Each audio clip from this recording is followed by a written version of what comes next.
Mr. Speaker Pro Tem, and the joys of when the calendar has some hiccups in it, we're all running around. Want to do a couple things, and what I'm going to sort of walk through is what we're seeing in the numbers. There is a sense of theater around here that I'm trying to break through. So let's see if we can have some fun with some math. For those who were complaining about the caps, the spending reductions, and the recent debt ceiling, for those that wanted more over here, for some of our brothers and sisters around this place that didn't think any of it was necessary, I need to break through and help this place get its head around the fact that we actually were allowed to negotiate on 11% of the spending. Remember, your government is functionally an insurance company with an army. The vast majority of our spending is on autopilot. It's earned benefits. You earned your Medicare, you earned your Social Security, you max out your you work your 40 quarters, veterans benefits, you get certain things if you fall under a certain income, that's called Medicaid. You get certain things because of treaty agreements, tribal populations. But those aren't formula. We don't vote for them. Matter of fact, it's almost radioactive around here if we tell the truth that it's the vast majority of spending. So I'm going to do some of this backwards. A week ago Friday, two of the lead economists at Bloomberg, they call it Bloomberg Intelligence, you have to sort of go to the Bloomberg terminal to get this, but I subscribe to a couple things where I got the top line. And have you ever started to read something and you go, oh my God, what are they talking about? That number can't be real. And then you bother someone who has an actual Bloomberg terminal and they pull the full printout on it. Here's the reality. And I don't know how to get to folks to actually understand the math.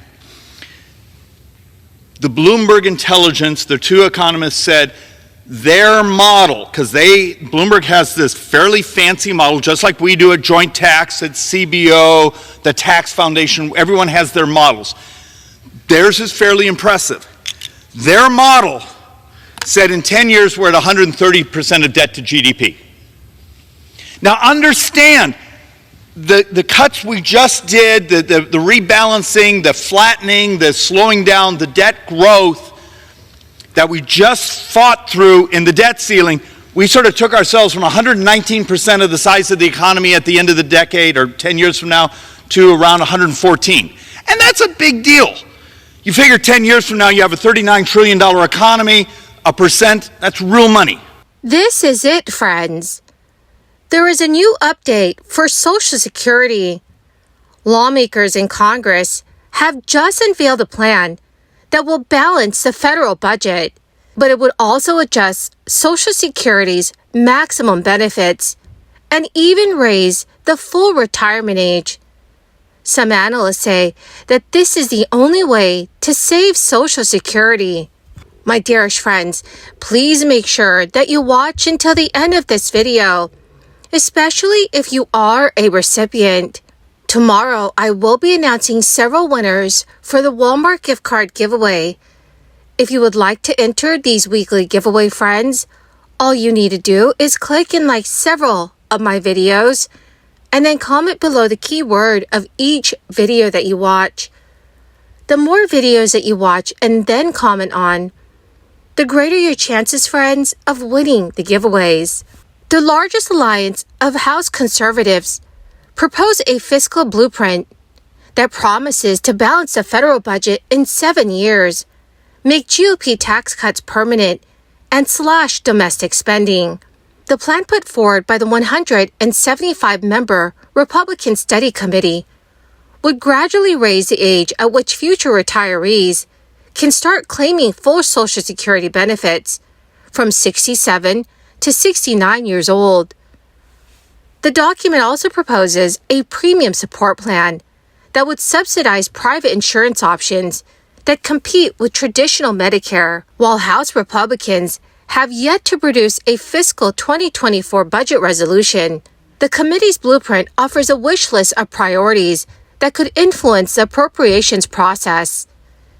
Chairman Kevin Hern of Oklahoma said, House leadership has promised his plan would get a floor vote. It could also force a vote for moderate Republicans in swing districts. The budget calls for slashing total spending by $16.3 trillion over a decade, including $5 trillion from discretionary funds appropriated by Congress. We're gradually raising the Social Security retirement age for those not facing imminent retirement. Several Democrats have made it clear that they will oppose the bill in a vote. Representative Brendan Boyle, the Budget Committee's top Democrat, said in a statement, Budget Committee Democrats will make sure every American family knows that House Republicans want to force Americans to work longer for less, raise families' costs, weaken our nation, and shrink our economy.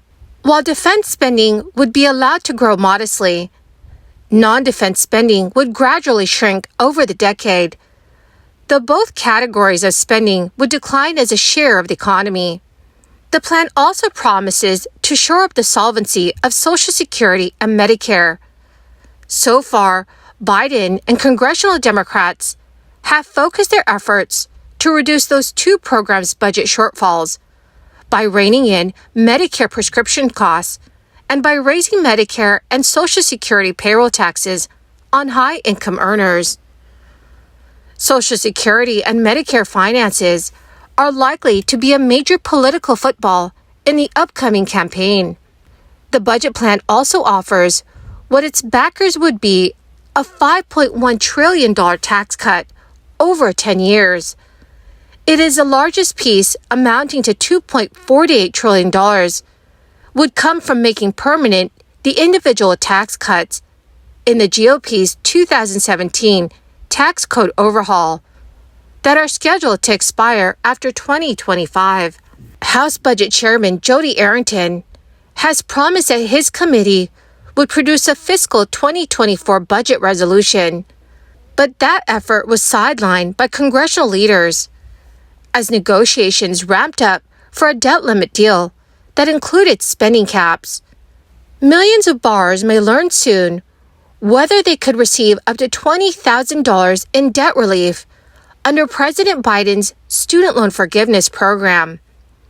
The fate of the unprecedented debt cancellation program lies within the Supreme Court, which is expected to decide to either uphold or strike down the proposal in late June or early July.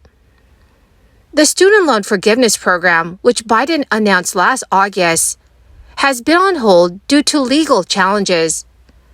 A group of Republican-led states and other conservative groups took the Biden administration to court over the program, claiming that the executive branch does not have the power to so broadly cancel student debt in the proposed manner.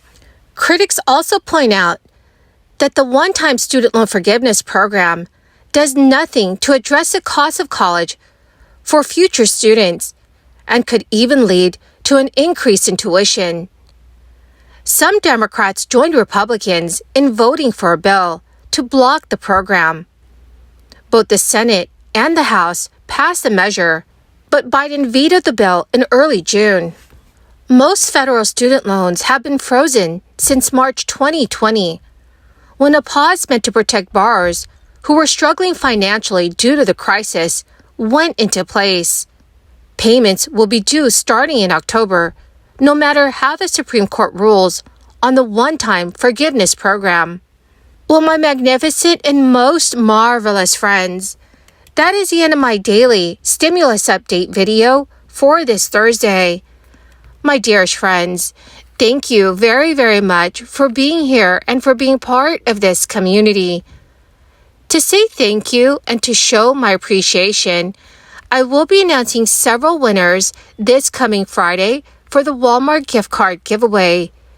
If you would like to enter the weekly giveaway, friends, all you will need to do is click and like several of my videos and then comment below the keyword of each video that you watch. The more videos that you watch and then comment on, friends, the greater your chances of winning the giveaways. Thank you and have a wonderful and very blessed Thursday.